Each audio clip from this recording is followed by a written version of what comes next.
Welcome to the Institute of All Intelligent Life. My name is Allan Keislar, and we are continuing our class on extraterrestrial spirituality. And today we're going to talk about God within our hearts, or the thought adjusters. This term, thought adjuster or mystery monitor, is used in the Urantia book, and that's what we are going to be reading from today. I'm just going to take a minute to allow a few others to join the class by reviewing what we have talked about already about God in our hearts. We just focused on this one point, that God is present everywhere. So God resides, literally, in His supreme paradise. That is Allah, the universal source of everything, the center of everything, the goal of everything. But God, or Allah, or that original source of everything, also exists everywhere, especially importantly within our hearts. And we can experience that presence of God within us by reflection and meditation and prayer. We actually can gradually become aware directly. We can directly perceive the presence of that guide within our hearts. So, as I mentioned in the last class, this presence of God in our hearts is very real, and yet, and this is something which the Urantia book also says, it's impossible for us to understand. This is the greatest mystery of all mysteries in the universe of universes. And that is, how is it that God, the original infinite intelligence or intelligent infinity, can be present at one and the same time on paradise and everywhere. And that's amazing. But this is the process that we're going to be discussing today, learning a little bit about that mystery of mysteries and how is it that God is present in our hearts. So I'm going to read a little bit from the Urantia book. Actually, that's the main thing I'm going to be doing today, and I'll make a few comments here and there. But just listen for a while, and then this, I remember when I first read this, I was kind of mind-boggling. I was really amazed. So maybe you will be amazed also, but just be patient, because these ideas are new. At least for me, they were very new. There was a little bit of awareness of this idea I had before, but a lot of it was very, very new. So here is a brief introduction to the Urantia book's description of the thought adjuster or the mystery monitor. These are the two main terms that the Urantia book uses for God within our heart. So I'm going to, again, as I did previously, I use the word Allah when describing that original source of everything. The Urantia book calls Him the universal Father, but I'm not using that word because of the misunderstanding that can arise from the use of the word Father, because we think about our fathers as that person who was married to our mother and produced us. But that's not how Allah produces us. So therefore, I'm not using that word Father, but instead Allah. Okay, here we go. Although Allah is personally resident on paradise, at the very center of the universes, He is also actually present on the worlds of space, in the minds of His countless children of time. For He indwells them as the mystery monitors. The eternal Allah is at one and the same time farthest removed from and most intimately associated with his planetary mortal sons. So this is the point I was just making and that I made previously, that this is a great mystery, yet nevertheless it is true.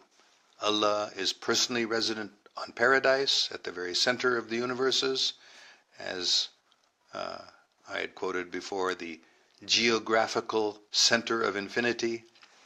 But at the same time as being there, he is also actually present in all of our hearts. So how is this possible? This is what the mystery monitor or the thought adjuster is all about. That is that fragment, sometimes is the word used, of God. All right, a little bit more now. The adjusters are the actuality of Allah's love incarnate in the souls of men. They are the veritable promise of man's eternal career imprisoned within the mortal mind.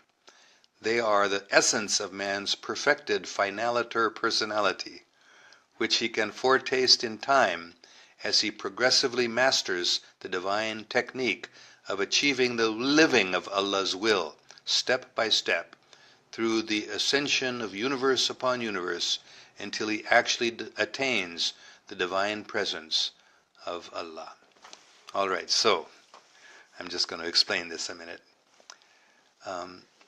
So the God within our heart, or the adjuster, that word is used because the God in our heart is adjusting our thinking, that is, correcting our misunderstandings and guiding us onward and upward towards God. So the adjusters are present within our hearts, and they are the demonstration of Allah's love for us. That is proof that God loves us, is that God is present in our hearts. Again, the adjusters, they are the veritable promise of man's eternal career. So we have an eternal career. That is, we are progressing over a long, long period of time from this life, this planet, to higher realms, higher heavens, then to the spiritual world, and through the different spiritual universes, and finally to the paradise of God, of Allah. And that is a long, long career, an eternal career. It doesn't even end when we reach paradise, but that's the final stage, you can say, but a lot more keeps going on even after reaching there. It doesn't mean everything ends then, but the perfection is achieved then. But so the presence of this thought adjuster, or the presence of this mystery monitor within our hearts, the presence of God within our hearts, is a promise that we will attain God as long as we continue having that relationship with the thought adjuster. And as we gradually work together with the adjuster, and ultimately, well, let me just read this.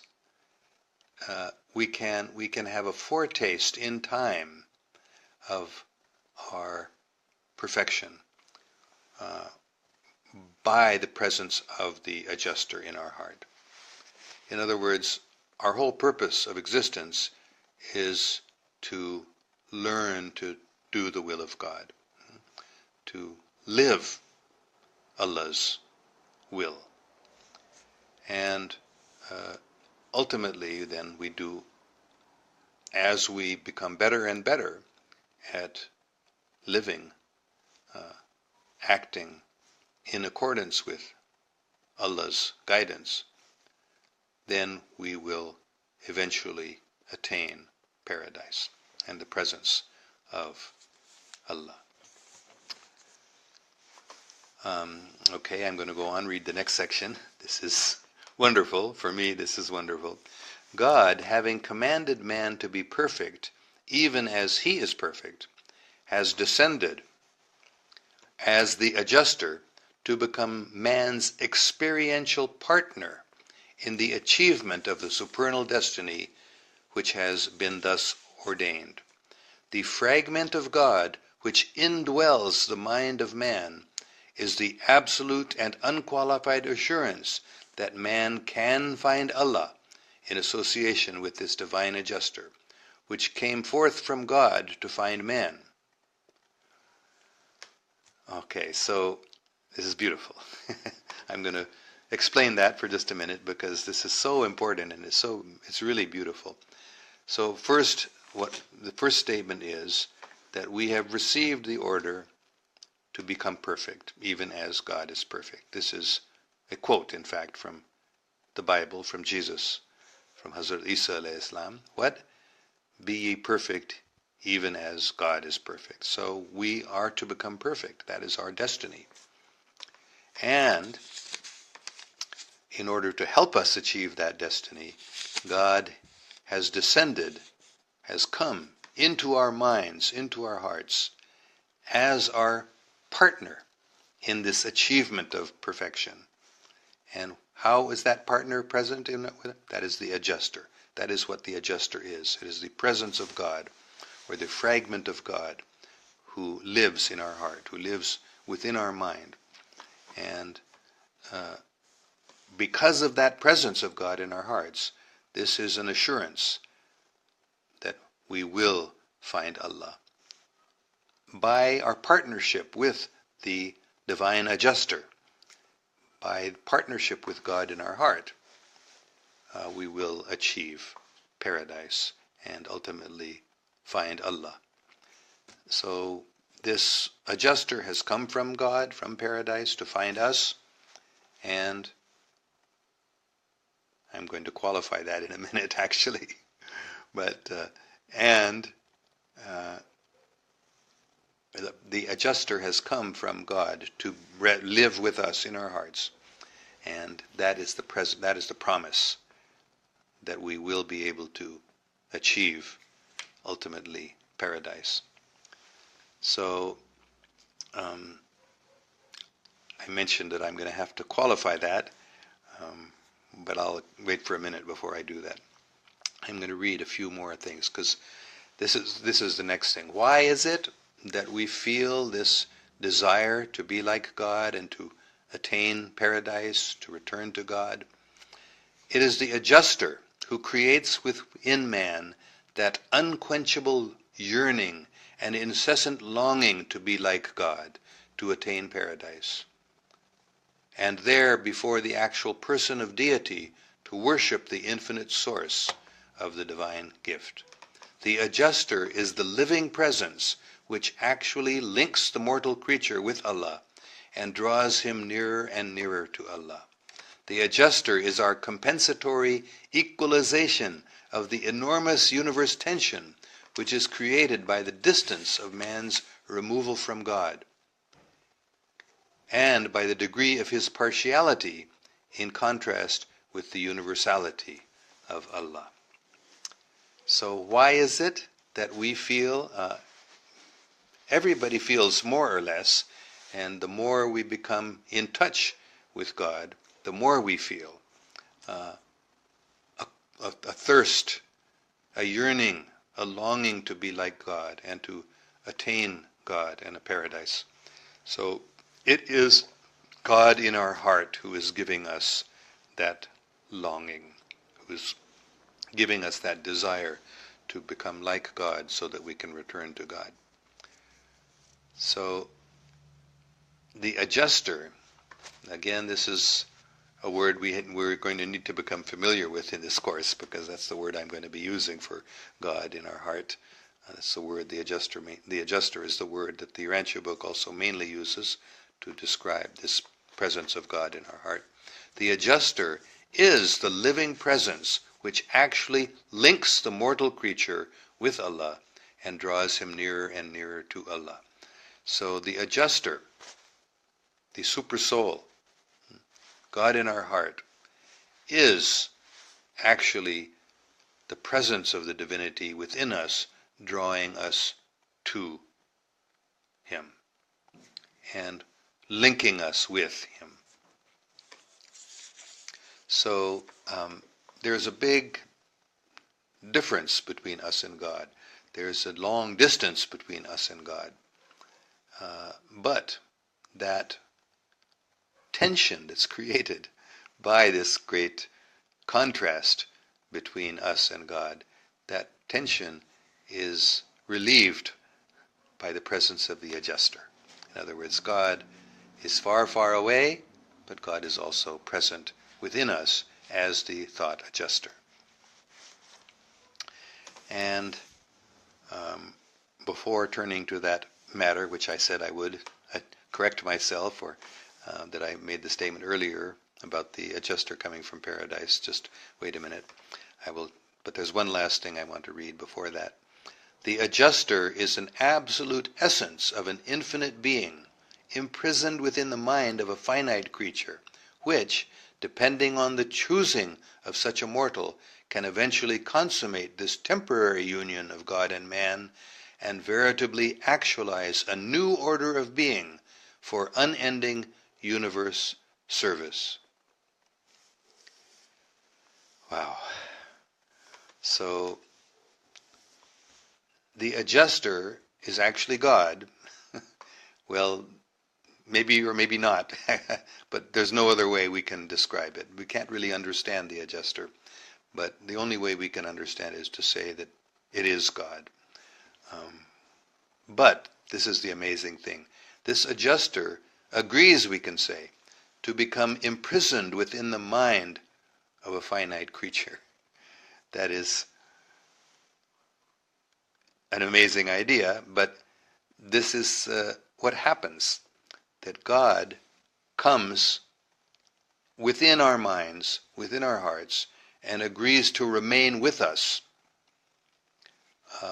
And what happens is when God comes in our heart and we turn to that God within our heart and we begin listening to that guidance that the adjuster is giving us, we gradually become more in tune with God. And gradually, takes a long, long time, but gradually a new event happens. Something new happens, and that is the relationship of the adjuster and the mortal mind or the soul. That relationship that becomes closer and closer until finally it becomes united. We become totally united with the adjuster, with God in our heart, and a new order of being comes into existence. This is the essence of the wonderful topic that we're discussing today about God in our hearts. That we, although God in paradise, again, this is a mystery that is impossible for us to really understand very much, but we're trying to understand a little bit about it. This mystery of how God in paradise also comes and lives with us in our heart. This mystery is so wonderful, so beautiful, so incredible, so fantastic, so wonderful, so gorgeous, so beautiful, that God actually, in the form of the adjuster, comes within our heart, and as we learn to do the will of God, we become closer and closer with the adjuster, and finally we become united. And that is a new creation, that total union of the adjuster with the mortal, formerly mortal creature. Because when we become united with the adjuster, then we are no longer mortal, then we become eternal. We become partners with God, and we become actually a new order of being, a new type of existence for unending universe service. That's not the end. Sometimes people think when we become one with God, that will be the end. No. When we become one with God, that is the beginning of a new type, a new level of service, a new level of existence. So I said, this is going to be something amazing. That's the essence of this. Okay, now I'm going just to move to, although that may be enough, but I'm just going to briefly mention, since I said I would do it before, we'll continue with this discussion of God in our heart in future classes also, because this is a big topic. But I just want to talk about one more thing, because I mentioned that the adjusters come from paradise, but, and this is incredible sort of information, but that wasn't quite accurate, so I'm going to explain now why I said that I had to modify that statement. So this is how the Urantia book proceeds to describe the origin of the thought adjusters. Since thought adjusters are of the essence of original deity, no one may presume to discuss authoritatively upon their nature and origin. I can only impart the traditions of Salvington and the beliefs of Uversa. I can only explain how we regard these mystery monitors and their associated entities throughout the grand universe. Okay, so now I read that just as it is, first to kind of boing, almost like a shock. What is this? Salvington and the beliefs of Uversa. So the original abode of our universe, that is the place of residence of the co-creator of our universe, is called Salvington. So there are traditions from there. And there are also groupings of universes. In other words, universes or galaxies, whatever word we want to use, because they have different meanings. Universe can have different meanings. But if we talk about our universe or our galaxy, which is the creation in which we live, this universe, or this, whatever you want to call it, is only one of millions of or billions of universes. We can't really count them all. But at the present stage of development within time, there are 7 groupings of universes, let's call them. And they are called in the Urantia book super universes. So there is also a capital planet, you might say, of each of those super universes. So Uversa, I don't even know if I'm pronouncing it correctly, is the name of that place. Like Salvington is the name that's given to the capital of our universe, Uversa is the name of the capital of our super universe. So what we are being explained here is that how can we talk about this greatest mystery of mysteries, the thought adjuster? So we can only, the author of this paper is explaining, we can only repeat what we have heard on Salvington or Uversa.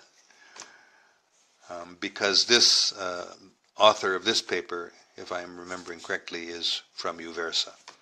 So he can't really explain more than what he knows, what he's learned. So, but we'll continue reading. Though there are diverse opinions regarding the mode of the bestowal of thought adjusters, there exist no such differences concerning their origin. All are agreed that they proceed direct from Allah, the first source and center. They are not created beings.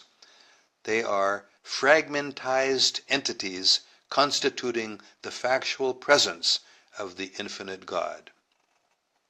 Together with their many unrevealed associates, the adjusters are undiluted and unmixed divinity, unqualified and unattenuated parts of deity.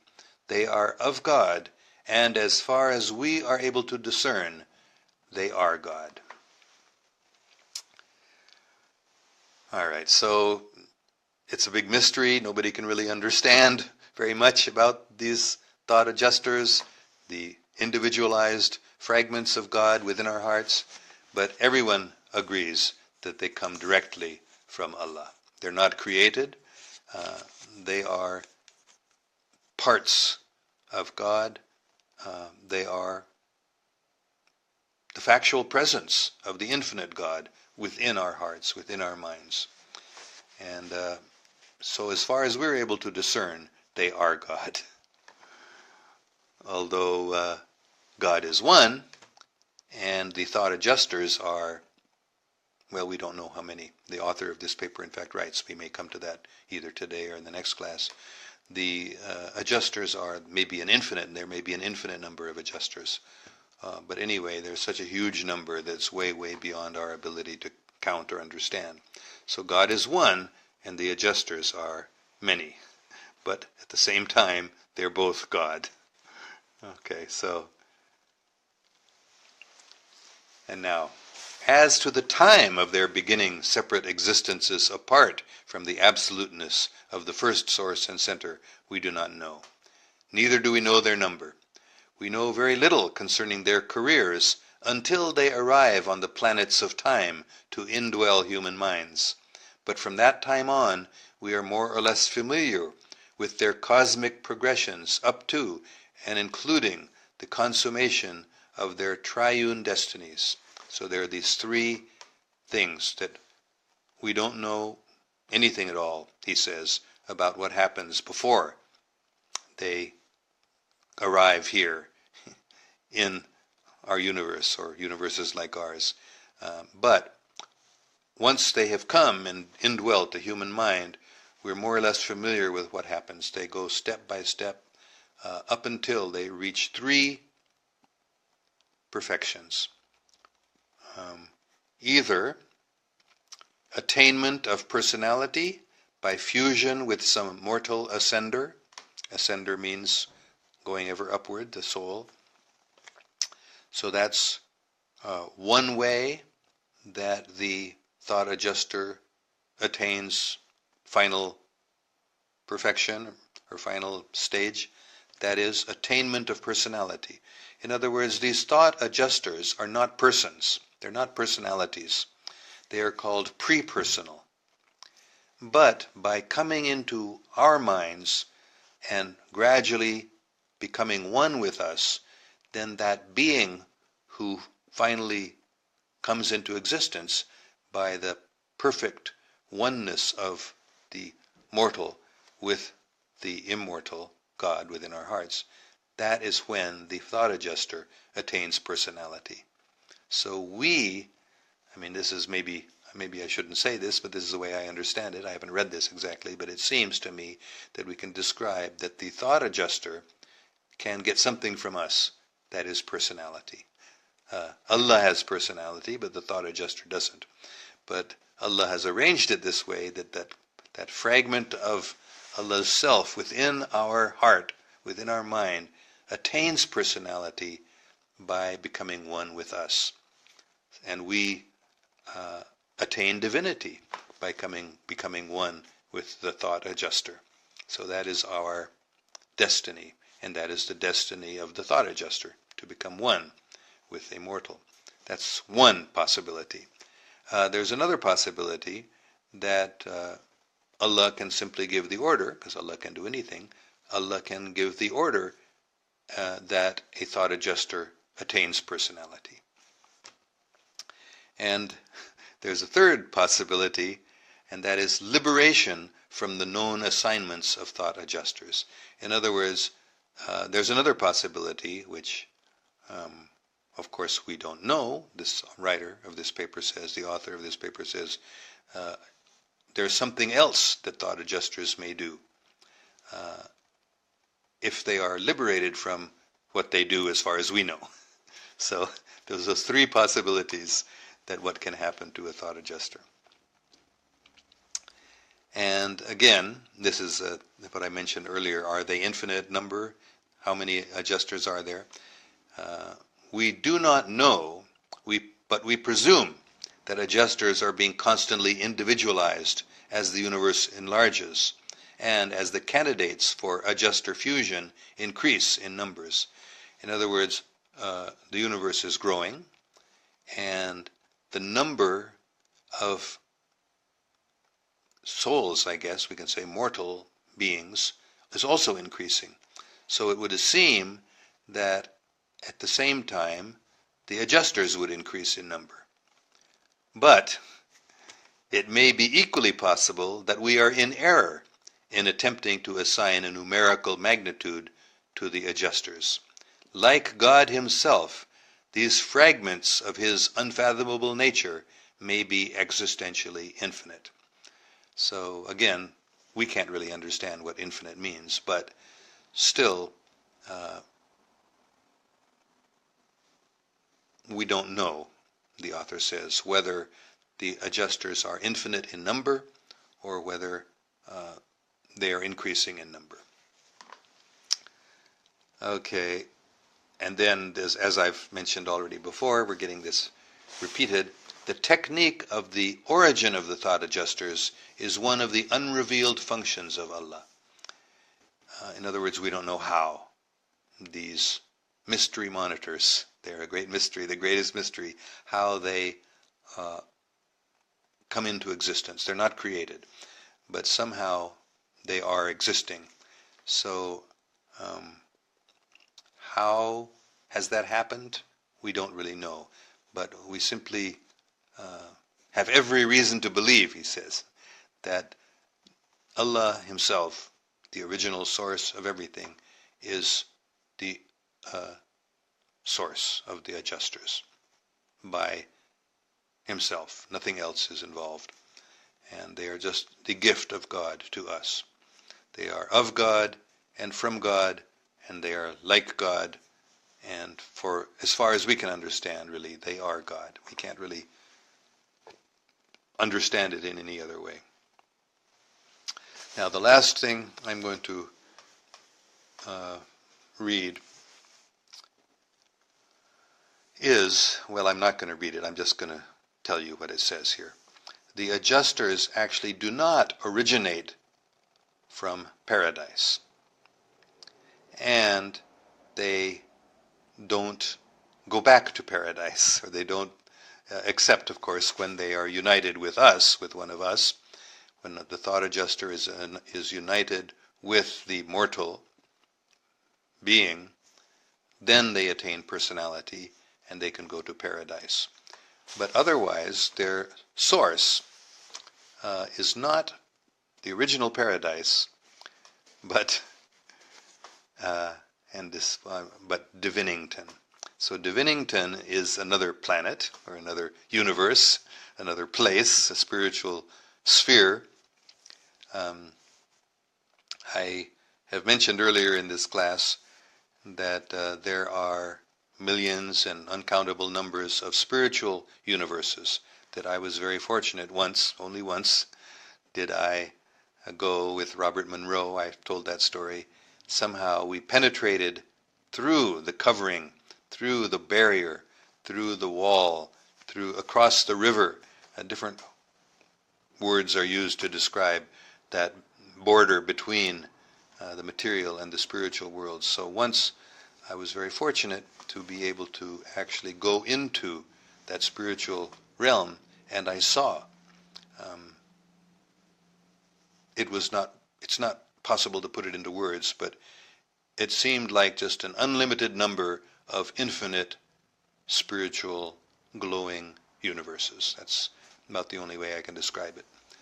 But what I didn't see, and what I don't know, is that in addition to those spiritual universes, there are also 21 spiritual spheres which are between paradise and the spiritual universes.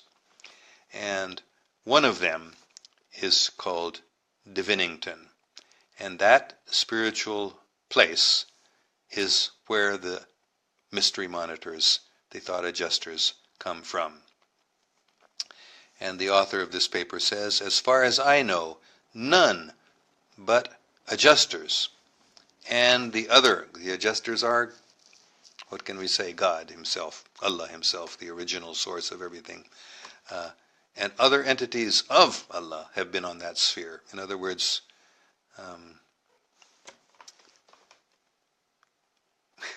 say. There is a place where we can't go. We can go to paradise, but there is a subordinate place to paradise, which is above, or which is closer to paradise than the spiritual universes, and of course closer than the material universes. And that place is called Divinity in the Urantia book, and adjusters come from there. The thought adjuster originates from there, and we can't go there. That's a mystery, perhaps, but that's the way it is. So I think that's about all I'll say for today. That's plenty. Maybe it's too much, but I'll just review very briefly that we have talked about the presence of God within us in a way that may be different than we have ever heard before, and that is that God present in our hearts is another reality than God present in paradise. And that presence of God in our hearts is described as a pre-personal fragment of Allah. A pre-personal means does not yet have personality. Fragment, it's a piece, but it's an infinite piece. So, but it is a reality. It's an individual reality who comes into the material world and enters into our minds, enters into our hearts, and lives together with us. And that thought adjuster,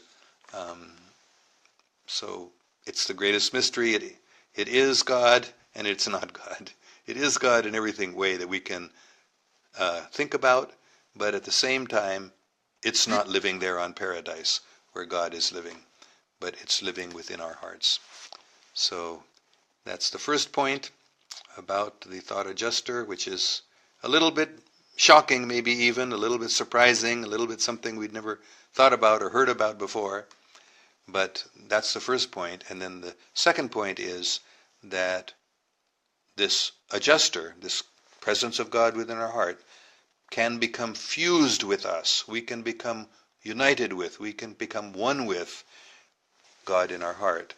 And that creates, not creates isn't the right word, that actualizes is the word the Urantia book uses. That actualizes a new order of being, a new reality, and that is God and man united. And this new being then begins a new service, a new type of existence, a new type of service of God, and that's our destiny. Okay, so, and then finally we discussed a little about the origin of the thought adjusters, and that is they come from Divinity. They come from this spiritual sphere which is beyond or above or closer to paradise than even the spiritual universes. It's not paradise, and it's not the spiritual universes. It's one of 21 spiritual spheres that exist between those two areas. I mean, this is the way we have to describe it. It's kind of misleading in one sense, but it's the only way we can talk about it, because we're really talking about different dimensions as far as I can understand. But to our understanding, we talk about them as, geographical locations, and these 21 spheres are closer to paradise than even the spiritual universes. And one of those 21 spheres is where the thought adjusters come from. And that is a place where we can't go. It may be that everyone that stays there or lives there or goes there is pre-personal, like the thought adjusters, but we really know practically nothing about that place, that home, you might say, of the thought adjusters. All right, here we will now conclude this. I'm sorry that I haven't been able to get to all the questions from the last class. I've been very, very busy because I'm writing, and I'm trying to finish up. I have a deadline for a book I'm writing. So I'll try to get to as many of the questions that we have today as I can.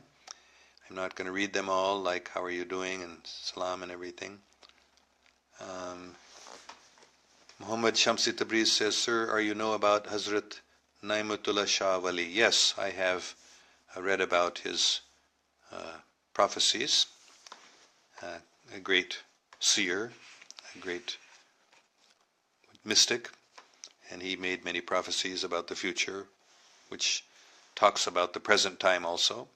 He talked about India also, specifically how Muslims would conquer India.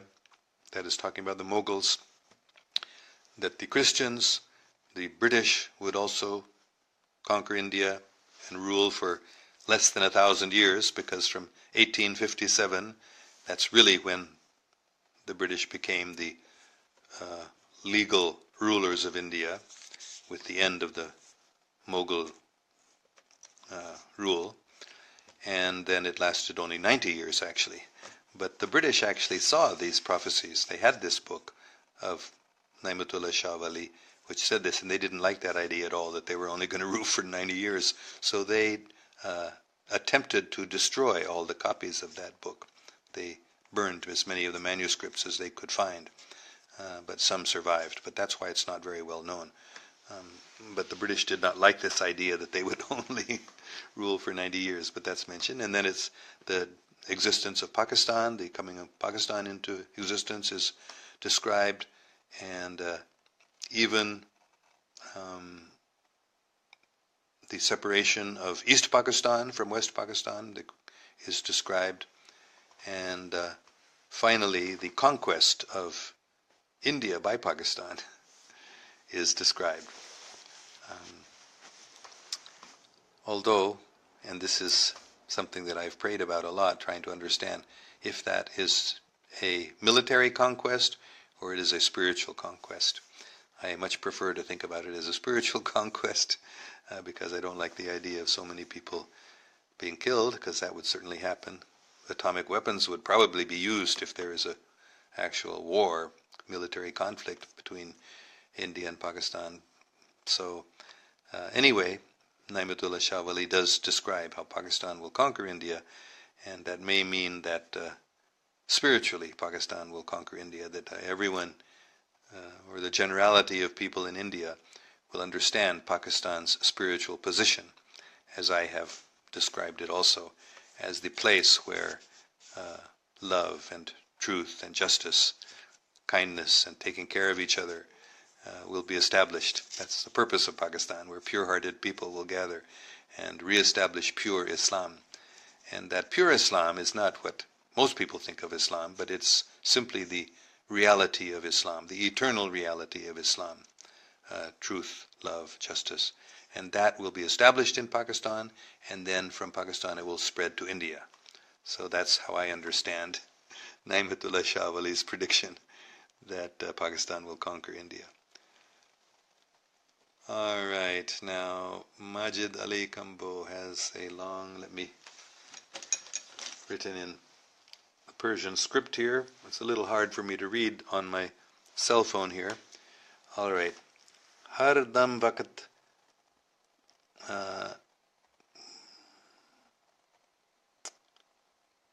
ਵਹਾਉਂਦਾ ਅੱਛਾ ਤੁਸੀਂ ਪੰਜਾਬੀ ਵਿੱਚ ਲਿਖਦਾ ਹਰ ਦਮ ਵਕਤ ਵਹਾਉਂਦਾ ਜਾਂਦਾ ਹੈ ਮੁੜਿਤ ਨਾ ਆਵੇ ਕੋਲ ਪੱਕਾ ਕੁਝ ਕਰ ਲੈ ਇਸ਼ਕੋਂ ਜੋ ਤਈ ਨਾਲ ਸਿਧਾਵੇ. I'm sorry, I'm having trouble reading the Punjabi here, but I'm not from. I can speak Punjabi, but reading Punjabi is pretty hard for me.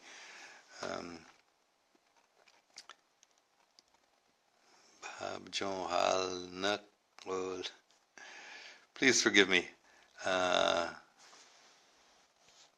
Majid Ali Kambho Sahib.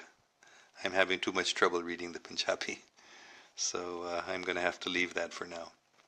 Okay, Sohail Faruqi says, Sir, a man is given second or third chance to improve his destiny or to reach paradise. As in Islam, there is no second chance. We have only one life of some years on this earth to qualify the test for paradise. No, this is a misunderstanding on your part. Very, very few people go directly to paradise from earth.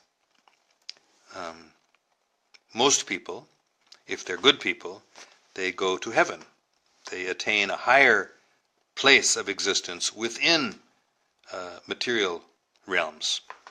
And once they go there, they can make further progress, and then from heaven they go to higher heavens, and after a long, long journey, they attain paradise. It's not in one lifetime. So, Rafia Latif, salam, sir. I left a few questions after your lecture in Urdu. I'll be grateful if you answer those. All right, well, I don't know when I'll get a chance to get to everything because I just said I'm writing a book now and it's taking my full time. So, Sohail Faruqi, sir, is word Allah mentioned in Book of Urantia? Yes, it is mentioned. As far as I can remember, I don't remember right now, but I'm quite sure, yes, I'm quite sure it is. But when I am reading the word Allah, that is my substitution of the word Allah for other words that are used, which include the word Father, which I explained earlier. I'm not using the word Father for God because of the misunderstanding that has accompanied that name. But yes, as far as I can recall, yes, definitely the Urantia book does use the name Allah, but not as often as I've been reading it. अच्छा, Muhammad Shamsi Tabriz Sahib again. Sir, दुनिया को समझ में आता है कि ये चांद, सूरज, सितारा, ये दुनिया में जितने भी creature हैं, ये सब इंसान के लिए बनाया गया है. तो galaxy, a lot of galaxy and universe, किस लिए बनाया गया? Please explain. Yes, a very, very good question.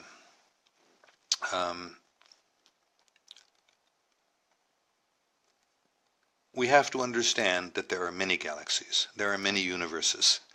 So, people think, dunya mein samajh aata hai. We think that there's only one universe, and that everything in this universe is made for us. But there are millions and billions of other universes, and they have been made for the insans that live there. They have been made for the people that live there, not us, although we could go there too. We can go to other universes and other galaxies also. But it's a little, human-centered to think that everything in existence is just for us. There are millions and billions of universes, and on every universe there are millions and billions or trillions of stars with planets where people live. So not only for us has everything been made. We are just a very, very tiny, insignificant part of creation, but a very, very special part, no doubt. Okay, Sohail Faruqi, sir, the concept you are reading is also present in Islamic Sufi books. I have studied that. The adjuster you're saying is mentioned as soul created from Nur of Allah, present in our heart. Very good. When we discover that soul, it reaches to its source and becomes united. But for me, concept is much to be explained yet. Oh, thank you very, very much. This is wonderful. I wasn't aware. I've not studied Sufi books that much. But yes, this you are saying exactly the same thing that I have been reading from the Urantia book, that there is a spiritual reality within our heart created from the Nur of Allah. And when we discover that soul,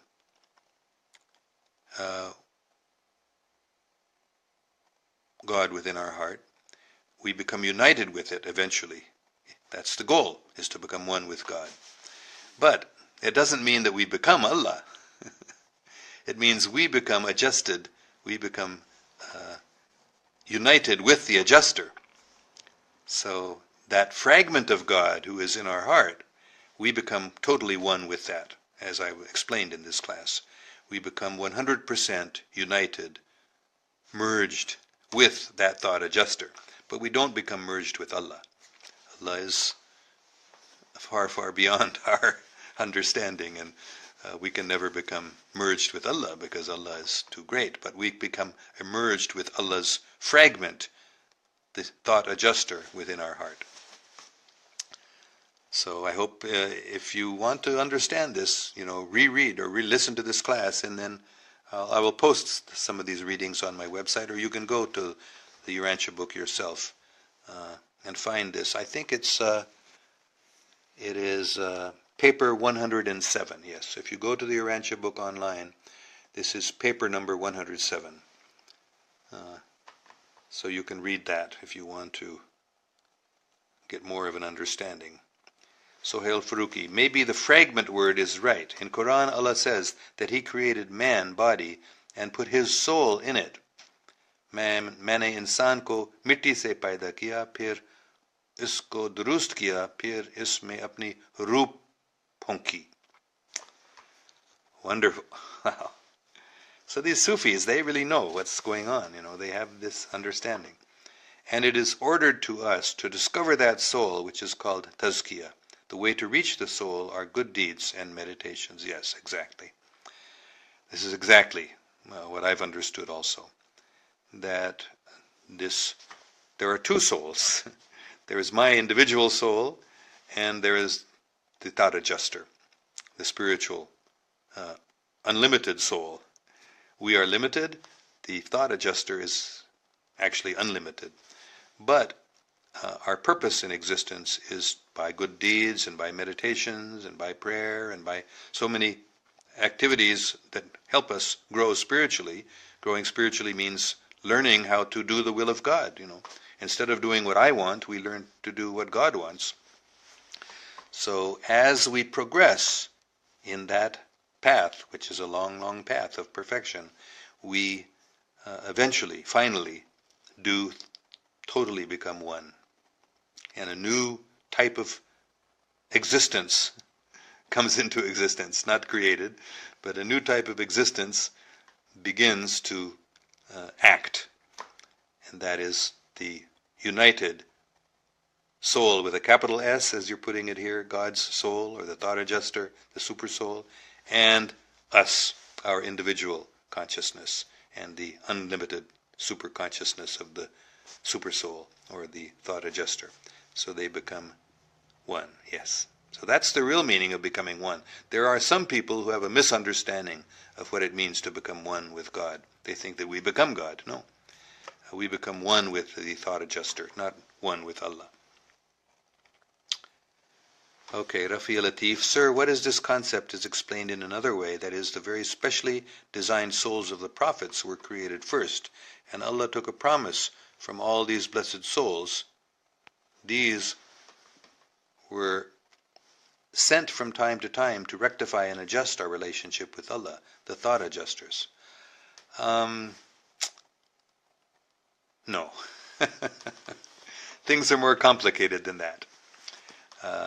Yes, there are specially designed souls of the prophets, but they are another reality in addition to the thought adjuster. Each prophet also has a thought adjuster with him. So, yes, there are specially designed souls of the prophets. They were created first, and Allah took a promise from them. They were sent from time to time to rectify and adjust our relationship with Allah, yes, but that is something different than the thought adjuster. The thought adjuster is God. The prophets are not God. The thought adjuster is God in our hearts, present in our hearts. And the thought adjuster is present in the hearts of the prophets also. The special soul of the prophet also has a thought adjuster as his companion, like we have the thought adjuster as our companion in our hearts. So it takes a while to understand all of this, but gradually we will. Okay, I'm just going to, okay, we have Saftaraya as a long Urdu, I hope not Punjabi again, yes. So I'll try to read this all here. Assalamu alaikum wa rahmatullah wa barakatuhu. Dua hai कि अल्लाह करीम तंग दस्तों के रज़क में वसीयत अता फरमाए, बीमारियों को शिफाए कामल आजला. Can we go to the Gwenda Grange tonight? They're having a meeting. Okay. 8:30. Right. Will you be on very long? Okay.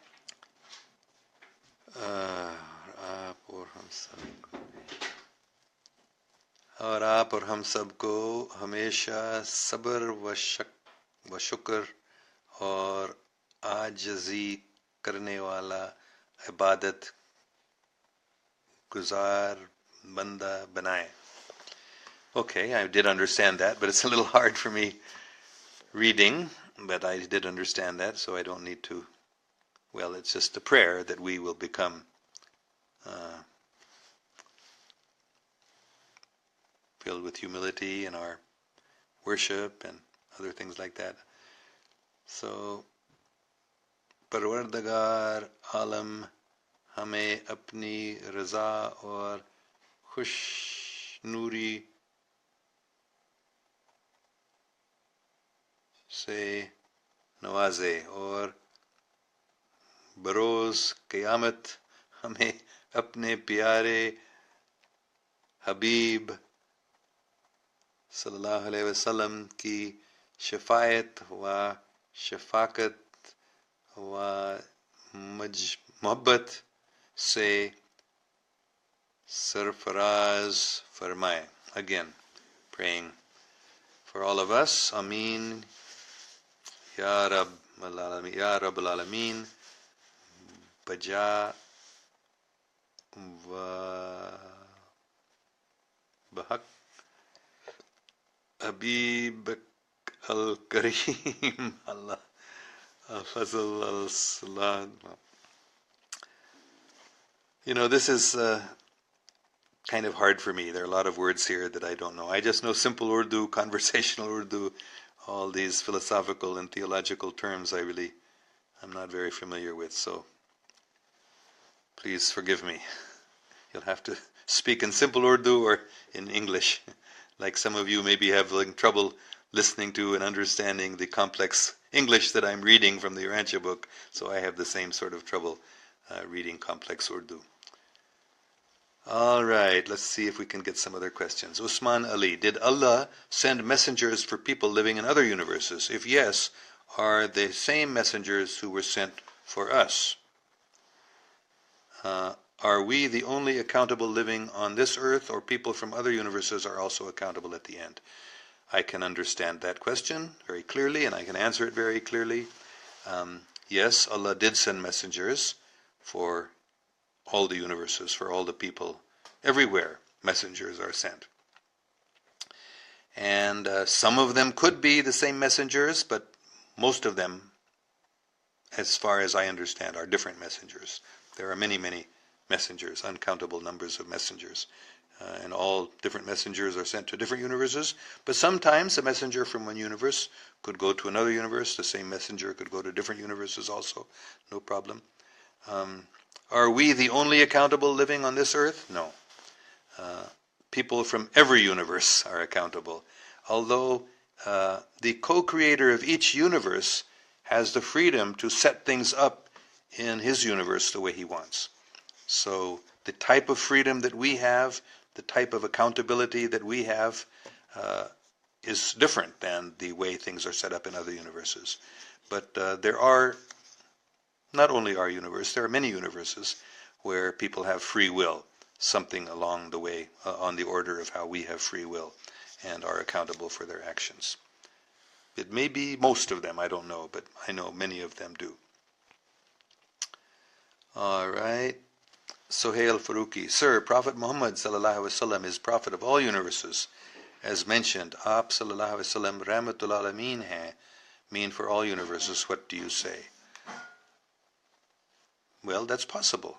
Yes, I had never considered that Prophet Muhammad sallallahu alaihi wasallam may also be going to other universes and giving his message there, but it's quite possible. So that's why Holy Prophet Muhammad is called Rahmatul Alameen, the mercy to all the universes. Yes, okay, I can accept that. I just said, prophets from one universe can go to other universes, so I guess it's true. Holy Prophet Muhammad, peace be on him, is going to other universes also. I can accept that. All right, well, I had to pause there a minute because my good wife and Murshid is telling me there's a program we have to go to. So I will take your leave now, but thank you all very, very much. And I will post here on this chat a few of the details that I was talking about. And we will meet again, inshallah, on Thursday evening, California time, Friday morning, Pakistan time. And we will continue this discussion about the thought adjusters, God in our hearts. Peace be with you all.